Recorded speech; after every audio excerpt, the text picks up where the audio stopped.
Hi mga mi, samahan nyo naman kami sa aming panibagong ganap ngayong araw.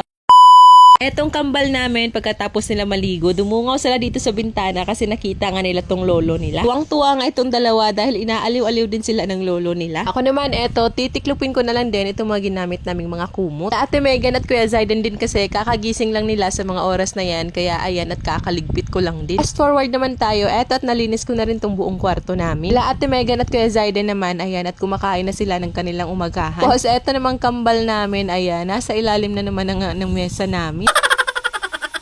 Pagkatapos ko naman maglinis dun sa kwarto namin, eto dito na naman ako sa sala. Isang buong araw, sa umaga talaga tayong mga nanay na sobrang busy. So, siguro kapag kapasok ka na sa eskwelahan, kailangan na talagang times 2 yung kilos nating mga nanay. Anyway, yung asawa ko nga din pala, hindi na siya namamasada kasi nagtatrabaho na siya. Construction yung trabaho niya ngayon mga mi, tapos pakyawat. Ang hirap nga daw kasi mamasada ngayon dahil pabago-bago nga daw yung panahon. Tapos ko naman maglinis dun sa sala namin, eto pumasok ako ulit sa kwarto para i-declutter nga tong damit ng mga bata. Marami na kasi talaga yung mga damit nila at hindi ko na din talaga mapagkasya sa cabinet nila. Pinagkukuha ko nga yung mga damit na lumang-luma na at hindi na din talaga nila madalas na sinusuot. Hindi ko na nga rin pinaalam sa dalawa na pinagkukuha ko na yung mga lumang damit nila kasi alam kong hindi talaga papayag yun. At nakita ko na naman nga itong kambal namin na nag-aagawan at ayan, pinanggigilan pa nga ni Baby Ayon itong si Baby Ian. Po siya pa yung may ganang umiyak. Diyos ko, day.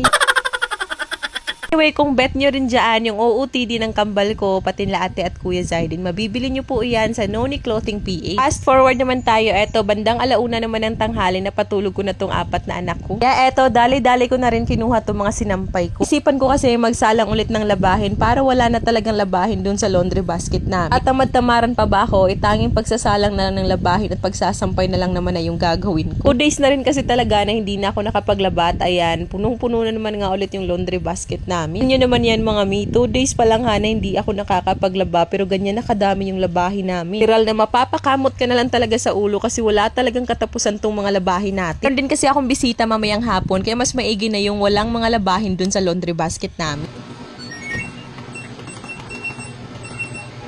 Pagkatapos ko naman magsalang ng mga labahin namin, eto, for the shooting naman, ang free sample na na-receive ko galing sa Drip. Tuwang-tuwa talaga ako sa free sample na to mga mi, kasi nga rice cooker. Na pala kailangan bumili ng mas malaking rice cooker kasi eto, at may pa free sample nga sa akin si Drip. Tuwa talaga ako dito sa rice cooker nila kasi grabe, sobrang ganda. Napakaputi din yung pagkakaputi niya, tapos very aesthetic na rin. Mga mi, 600 plus lang yan, pero ganyang kagandang rice cooker na yung makukuha mo. Tapos ko naman mag-shoot, eto, at isinampay ko na rin yung mga isinalang ko kanina. Ko na nga yung mga yan sinalang sa washing machine since hindi naman dumihin. Pagkatapos, eto, salang na naman ulit ng another labahin. Kunti lang naman yon pero sinalang ko na lang din para wala na talaga akong labahin. Pag-aalas 5 na nga rin ng hapon, eto, at nagtakal na rin ako ng bigas para makapagluto na rin para sa aming hapunan. Siyempre, gagamitin ko na nitong rice cooker from Dripor para matest ko rin kung maganda ba yung pagkakaluto ng kanin dito. Sobrang kinikilig din talaga ako dito sa bagong rice cooker namin. As in, sobrang nagustuhan ko ang rice cooker na to. Yung maganda kapag ka-affiliate ka kasi